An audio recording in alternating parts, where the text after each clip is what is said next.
Welcome, everyone. I think most of you know me. A couple of you that I don't know, I'm Atira, and I'm Jetsuma's daughter. Jetsuma is the founder and spiritual director of KPC. And this class is part of a monthly series in which we talk about how to apply foundational Buddhist principles to our everyday life. And today we're going to talk about Bodhicitta. So before we talk about Bodhicitta, I want to let's start with talking about our everyday lives. I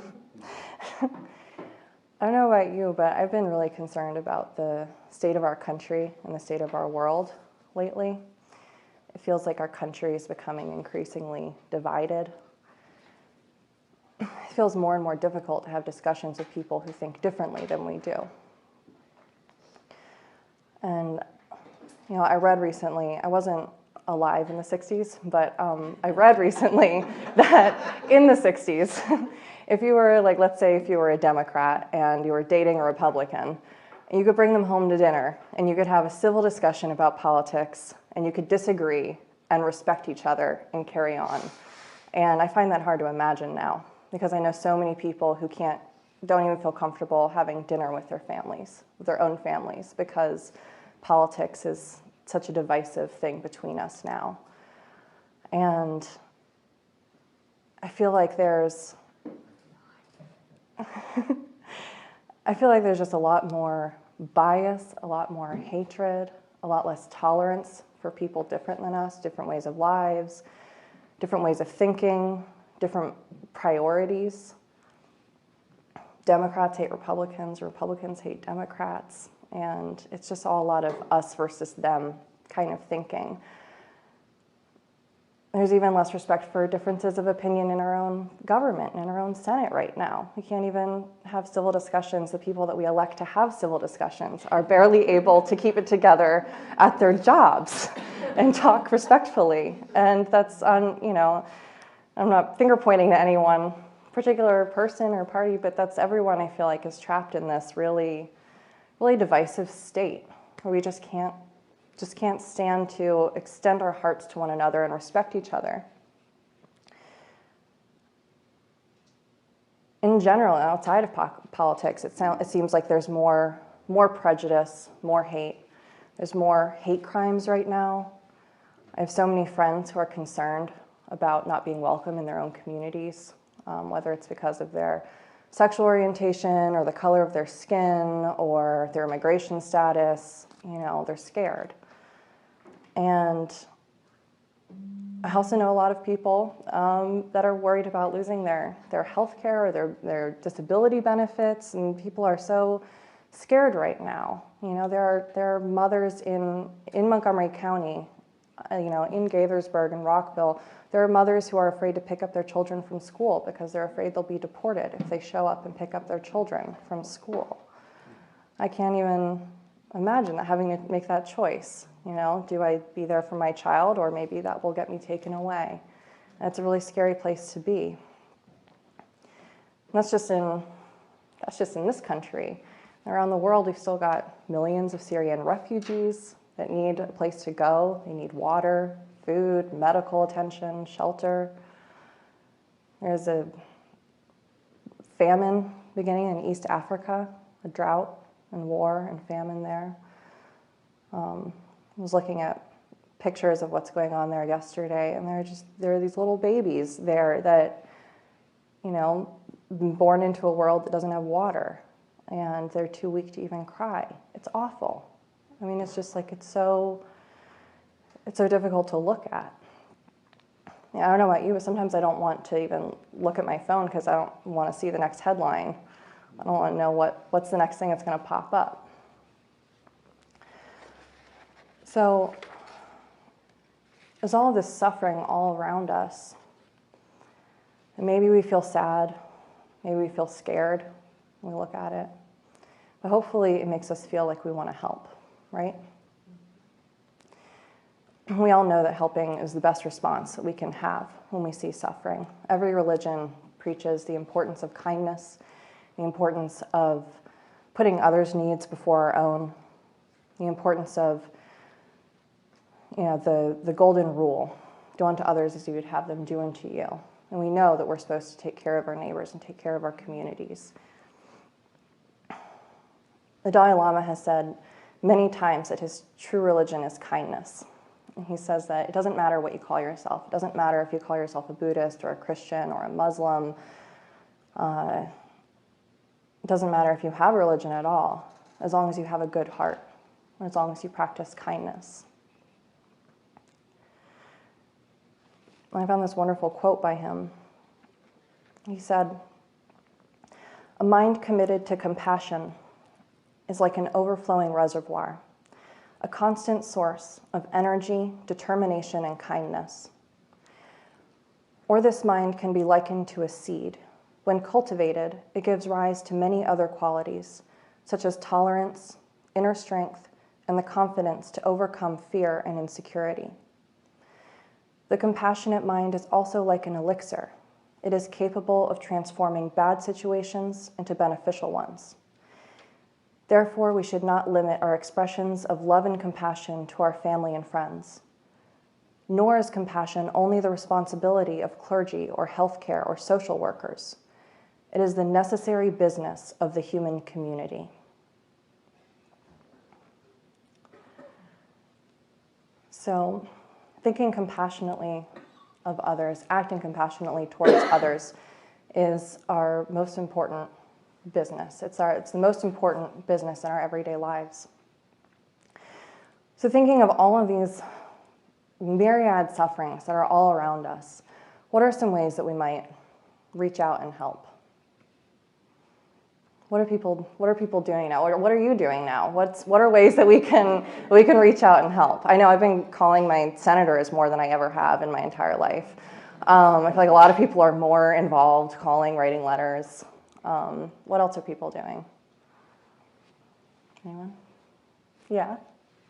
Cooking for the men's shelter on duty, and working with the Muslim community to do that. Awesome. A group of Muslims that are at the mosque on 124 in Gaithersburg, and getting to know them and getting to do some brainstorming about what can we do across our communities and our cultures to help other people that are suffering more than we are. That's great. Yeah. Talking with people about the fact that we're a safe place to come to, no matter what. Of course, writing. Yeah. And calling. And, Yeah. and emailing and texting and all that kind of stuff. Yeah. That's good. Well, what are other ways that we can help in our communities? We can volunteer. A lot of ways we can volunteer. Donate to organizations. $1 here, $1 there, $3 there. Yeah, anything we can do. Yeah, and we make sandwiches here for the homeless. Mm-hmm. Yeah. That's Lucia, were you going to say something? I was going to say prayer, Mm-hmm. and also using a quote from Judson, holding the line for virtue. So taking the action of virtue in the world, and standing up for that, standing up for people that don't have a voice. That's good.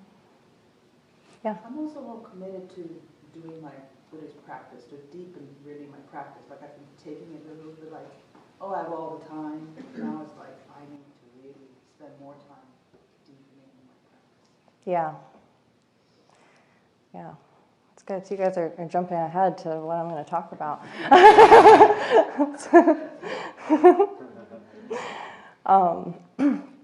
So there are a lot of really tangible ways that we can help ease the suffering of others. And it's good to want to help in a specific way, but we have to be careful at the same time because the poisons of our mind can stain any action that we do. So, for example, you might think, if I help the homeless, I'm a good person. Or I'm a little bit better than the homeless because I'm providing for them. Or I'd better help the homeless so no one thinks that I would let someone in my community go hungry. I don't want people to think that of me. If we're not careful, our kind actions can have a hook on the end. That's what Jetsama calls it often, is our kindness having a little hook on the end. What's in it for me? It's like a little deal. If I do this for you, are you going to acknowledge me? Are you going to tell me what a good person I am? Maybe you'll tell others how nice I was and what I did for you. And then, I'll get some social cred here.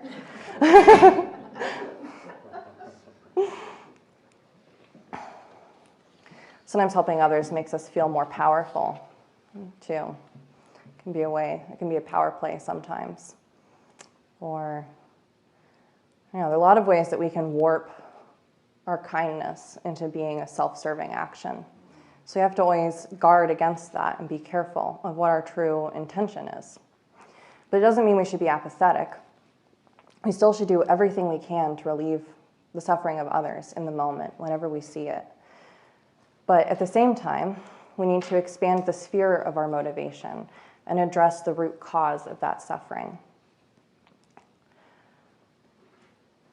It's important to not get short-sighted, too. We see a lot of suffering in the human realm and in the animal realm, but no matter how much suffering we may see in the human and animal realms, it doesn't even compare to the suffering of the hell realms. And there are other beings that we can't see with our two eyes that are suffering even more than we can imagine. And the only way we can help them is by addressing the root cause of suffering.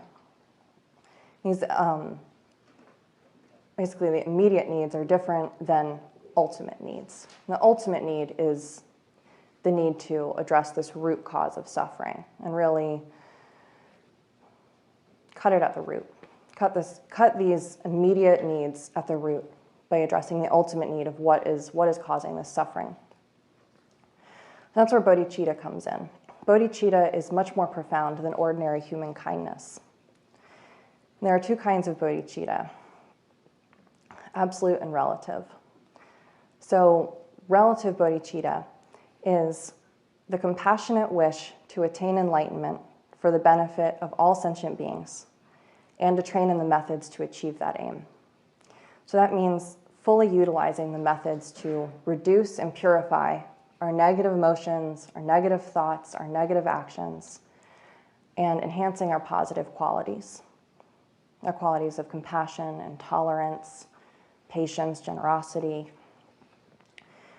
And then absolute bodhicitta is direct insight into the absolute nature of things. So before we can truly be effective in helping others, we have to develop and enhance our positive qualities. We have to make sure that we are actually coming from a place of true kindness, that we're not being self-serving when we act on behalf of others. We have to make sure that we're not going to respond to anger with anger. We're going to hold the line, as Lucia mentioned. We're going to hold the line of virtue. So we have to be strong enough in our virtue and in our compassionate intent in order to go into difficult situations and not be swept away by them and not take on that same negativity. Are you going to say something? I saw your hand raised. Okay. So Chagdad Tuku gives the example of, to save someone who's drowning, we need to know how to swim. If you don't know how to swim, then when you go into the water, you're just both going to go down. That's not going to help anyone, and someone else is going to have to swim out, and it's going to be a mess. So, we have to make sure that we're good swimmers in the world. We have to be good at, swimming compassionately through the world. And how we do that is we have to practice meditation in order to tame our mind and address the negative qualities that we have within us, address our tendencies. And we can't just think, I don't have time to meditate because I have to work in the soup kitchen, or I don't have time to meditate because, I have to go bring these sandwiches over here, or I have to go to this political event, or I'm busy, I've got to go to this protest, I don't have time to meditate, I don't have time to take care of my own mind. And That doesn't work. We have to do both of these simultaneously. So in order to develop our compassion, we actually have to suffer ourselves. We have to experience personally what it is to suffer so that we can truly understand what suffering is for others. Otherwise, when we work for the sake of others, it becomes too theoretical, or we might take pity.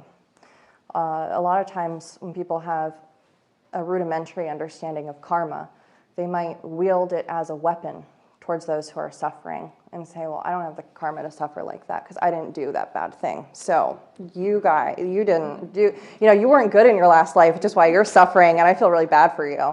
And that's not a very compassionate stance to take. So, it's anything we learn, if we're not coming from a place of real compassion, true virtue, anything we learn or anything we do can have a mixed, the effect of anything we do will be as mixed as our own intentions.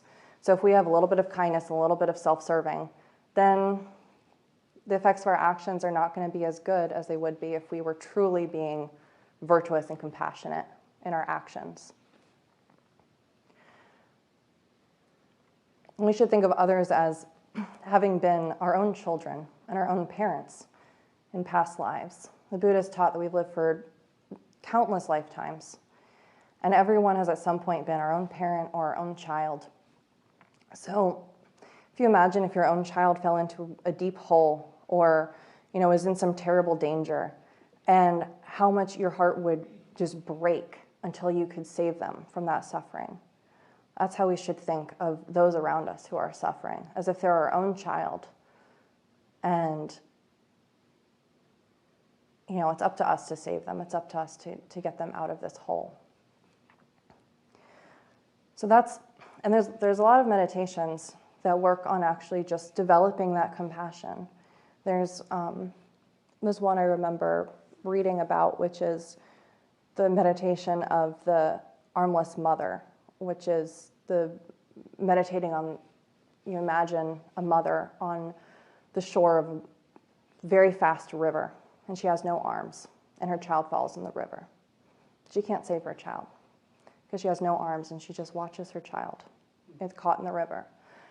And just think of that situation until you really feel so compassionately for this mother and for this child, like you would do anything to save this child from the situation and save this mother from her suffering. There are meditations like that we can do to work on generating compassion. But simple compassion also isn't enough. The human kindness of feeding people and clothing people and providing them shelter is all very important, and it's a very good action to do. But it's not enough, and it doesn't address the root cause of suffering. Chagdog Tuku has said, if you think that you're going to help people by taking them off the sidewalk and giving them a cot, your understanding is limited. Instead, you need to probe to the root of the problem and find a way to cause both temporary and ultimate benefit. Otherwise, you can spend your whole life trying to help people, but not getting anywhere. You won't find liberation, and the people you've tried to help won't either. You might make a better temporary circumstance for yourself or others, but depending on what's at play in your mind as you act, you might not even be able to accomplish that much. On the other hand, if you develop a pure heart, if you're acting with a pure heart, with motivation that is selfless, all-encompassing, and not stained by the poisons of the mind, then even the most insignificant seeming action that you do can have profound benefit. You can produce great merit, so much more than actions that only seem virtuous on the outside. It doesn't, the motivation of your action is what determines whether it's a virtuous or non-virtuous action. It doesn't matter, for instance, if you make an offering to someone, if you make an offering at the altars, for instance, to the Buddhas. It doesn't matter what you offer as much as it depends on how you offer it. What is your motivation when you're making this offering? What is your motivation when you're feeding someone food, or when you're, doing a nice favor for a friend? What is your motivation? That's what it really comes down to. You could offer your most valued possessions for selfish reasons, and the benefit would be very, very small. But you could offer a grain of sand with the most wonderful, pure intention, and that would have profound benefit, and it would have great merit. A few years ago, actually, I have a story to illustrate this. A few years ago, I'm sure a lot of you were, well, some of you I think were here for this maybe. There was an anniversary celebration for Jetsuma's enthronement as a Payul lineage holder. And Nima Sereng Rinpoche was here, and he gave us instructions, I think, on how to do this elaborate traditional offering ceremony to celebrate her enthronement. So a lot of work went into this ceremony, and there were all of these very specific offerings that were going to be made. There was like offerings of rice and different grains. They're all wrapped in these very colorful, beautiful cloths, and I think we offered crystals and incense and tankas, and there were bolts of fabric, and just all different beautiful, amazing offerings. And it was all. I remember there being a lot of work going into this. Of we need this many types of grain, and we want to put this one in red cloth, and we put this one in yellow cloth, and it was very. A lot of very specific, precise thought went into making this a beautiful ceremony. Except that on the day of the ceremony, I remember being there, and as we're trying to organize ourselves to make these offerings to Jetsuma, and this is before she comes in, we're all trying to organize ourselves, and who's going to go in what order, who's going to carry what, and who's going to, and who goes first, and most importantly, who's in charge, who's the boss, and who gets to boss everyone else around, and who gets to carry which offering, and what should we do. And I feel like we totally forgot about our bodhicitta.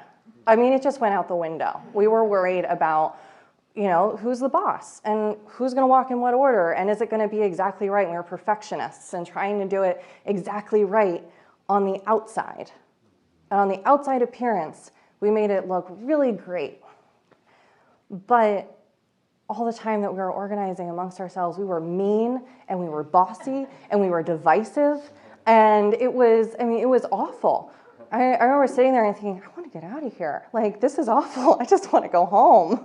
This is not fun at all. We're not getting along, and it's an awful feeling. And then Jetsuma came in. We went up. The ceremony went really fast for all of that, all the energy we put into being mean and bossy. I mean, that ceremony was over in 20 minutes, so that was a lot of energy. But we made these beautiful offerings, and then after the ceremony, Jetsuma spoke briefly, and she said,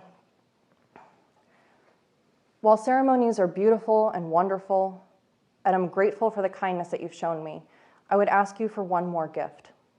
Please be kind to each other. Please practice the bodhicitta. Without bodhicitta, none of this means anything. I'm in this world for one reason, and that is to practice Dharma, to take care of Dharma, and to bring up bodhicitta in sentient beings. And if I can do that, with your help, I'm asking you, please be kind to each other. Love one another. Be kind in every way you can think of. Don't let others go hungry near you. Don't let others go without near you. Don't let others suffer near you without trying to help them. Nothing else makes a difference. So that is the real gift I would like today, one of kindness and bodhicitta." So that's the real offering that we have to offer to the Buddhas and to each other, is bodhicitta. It's our good heart, the heart of compassion. We can develop that, and that is our best offering. It doesn't matter if we feel like we have nothing to give. We always have our own kindness. We can always offer our own kindness and compassion to others. I'm sure some of you have had the experience of maybe being bereaved or having some terrible experience happen in your life. And sometimes there are sufferings where there's nothing you can do for that person. But maybe someone sits with you and just offers you their love. They'll just sit with you through it. And that's actually what compassion means. It actually etymologically means to suffer with. But it's to, we can always, even if there's nothing tangible that we can give someone to ease their suffering, we can offer them our love. We can suffer with them without guarding ourselves, guarding our own hearts and protecting ourselves. We can suffer with them and love them and offer them our good hearts. Jetsama has taught again and again that bodhicitta is the essence of the path. All of her teachings come back to bodhicitta. She talks about how the Buddha's teachings are it's like scaling a mountain, but she walks all the way around the mountain, shows you all the different ways she can talk about bodhicitta to tell you, because bodhicitta is the path up the mountain. And it doesn't matter which one you take, which path you take, all of them, bodhicitta is how you scale that mountain. And Gyaltsen Rinpoche in a recent teaching said, Buddhism is bodhicitta. That is Buddhism. So everything we do in Buddhism, it's worth nothing if we don't do it with bodhicitta. The prayers we say with bodhicitta. When we make offerings, we offer with bodhicitta. It's not about offering so that people can see you put this really nice thing on the altar over there and aren't you cool and rich and whatever. It's all about bodhicitta. What is your motivation when you do it? Jetsama has taught that if you think of the awakened mind or the Buddha nature as the sun, if we think of the sun as our primordial wisdom nature, that's our true nature, then bodhicitta is the emanation or the rays of the sun. So if we think of bodhicitta as being the rays of the sun, then we can think of, when you're waiting for the dawn to come, the first inkling that dawn is coming is you see the rays of the sun come out. And then the sun is coming. And bodhicitta is like that. It's the first indication of awakening. So if there's no bodhicitta, there's no awakening. It doesn't matter how much you know. If there's no bodhicitta, then there's no true understanding. So the most important thing is to cultivate bodhicitta, to cultivate the sincere desire to work for the benefit of others, to drop our own negative actions, our negative thoughts, our negative habits, our divisiveness, our meanness, to get rid of that, and to cultivate our positive qualities. And most importantly, we have to strive to attain full liberation for the benefit of others so that we can not just address beings' immediate needs, which are important to address. That's something that we can do right now, as we can help others in tangible ways right now. But ultimately, we want to attain full liberation so that we can address the ultimate cause of their suffering. So, in one method of incorporating bodhicitta into every aspect of our lives is to practice the 6 perfections, which are generosity, moral discipline, patience, diligence, concentration, and wisdom. And practicing those is one of the main ways that we can incorporate bodhicitta into our everyday lives. But I'm not going to talk about that this class because that's the subject of our next class, which is on May 6th. So I hope you'll come to that. It's at the same time, same place. So it's a little bit of time left. So I think I'm also supposed to talk a little bit about what we do at KPC here.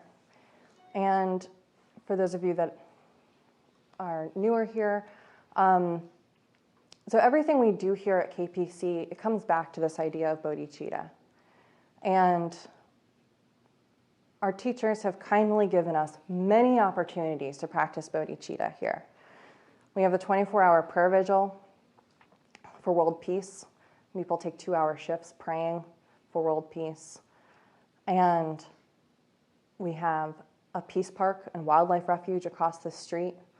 And that's a way that we practice bodhicitta, by taking care of the wildlife here, by offering people a place of refuge, both in the temple, which is open 24/7, and across the street. There are meditations here and prayer practices and visiting teachers and video teachings, all to help us learn how to tame our minds, how to let go of our negative qualities and take up our positive qualities. And there are a million ways to volunteer here. And all of those provide ways to practice bodhicitta. You know, even if it could be sweeping the prayer room so that other people have a clean place to practice and to center themselves. You know, there's, planting flowers so that local bees can have somewhere to pollinate and go, and so people can enjoy beauty around us. There's so many ways that any little activity that we do can be done with a beautiful, positive, compassionate intention, and that's what we have the opportunity to do here. And so that's pretty much what I have to say for today.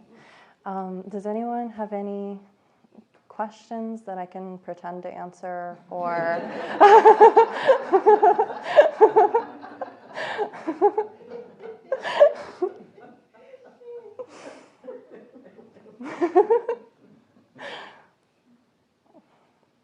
Okay, so we're going to close this class with the Chenrezig practice, the practice of Chenrezig in the 6 realms. So everyone has a copy of this.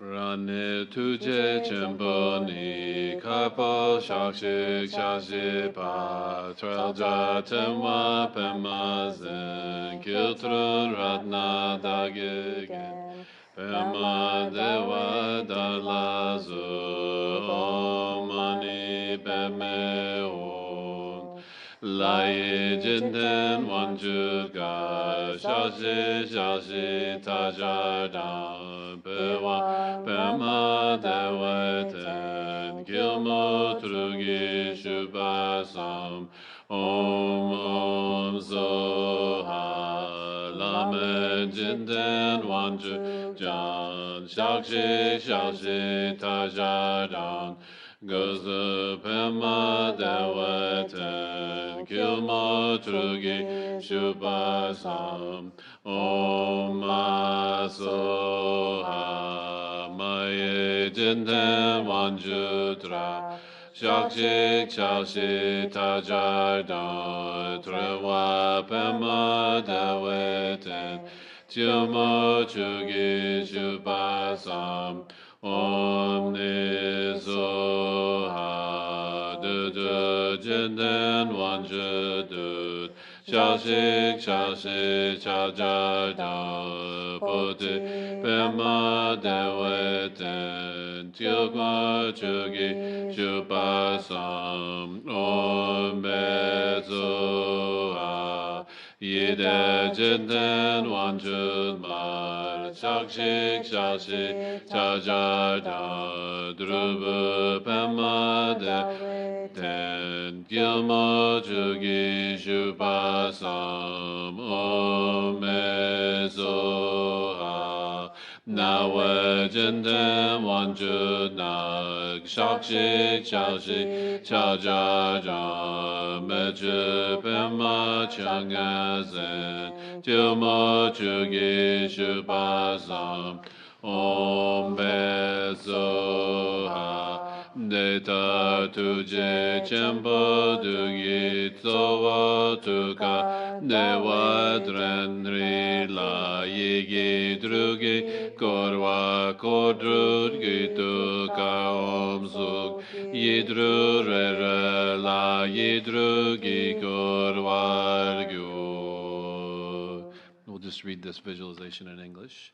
Thus, visualizing 7 Avalokiteshvaras in the heart of the central one, the syllable Hri. I should have brought my glasses. Open. Upon a moon Thank seat. you. Oh, thank you. Open upon a moon seat surrounded by 6 syllables. In the heart of the 6 surrounding Avalokiteshvaras are the respectful seed syllables of each one, such as Om and so on, also surrounded by the 6 syllables of the mantra. Om Hung Kri Om Mani Padme Hum Mani Padme Hum Mani Padme Hum Mani Padme Hum Mani Padme Hum Mani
Om Ahung Hri Om Mani Padme Hum Hri Zangam Chinta Chambo Me Sheng Awaju Matabu Su Najin Dapa Shenze Me Banga Chadra Randra Dapa Rajen Shi Tuje Chambo Zina Chazato Roma Hungri Om Mani Padme Hungri Nadanyeme Tuje Chembaku Tokzen Ngawa Chadu Tabu So Ngajen Domba Jatso Chembanga Natro Randra Dapa Ranjen Ku Tuje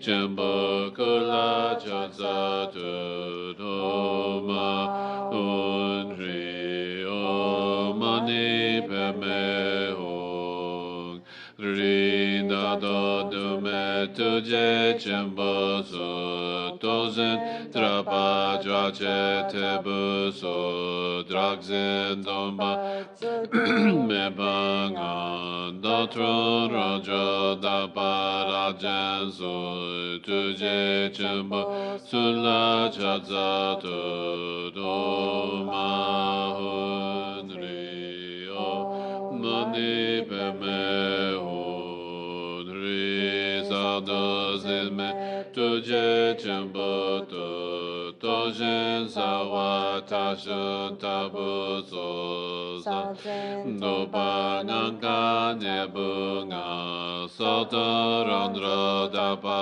Ranjan Tu Tuje Chembo Tula Chazatu Doma Hunri Om Mani Padme Hunri Jase Zashi Tuje Chembo Shi Awa Langa Tuje Chembo Ku Sodza Dye Rige Trubadra Dada Ranja Naso Chupeze Dedu Ranja Dapa Rabjanzu Naso Tuje Chembo La Chazatu Doma Hunri Om Mani Padme Hum. And then Jetsama's dedication prayer on the backside here. By this effort, may all sentient beings be free of suffering. May their minds be filled with the nectar of virtue. In this way, may all causes resulting in suffering be extinguished, and only the light of compassion shine throughout all realms.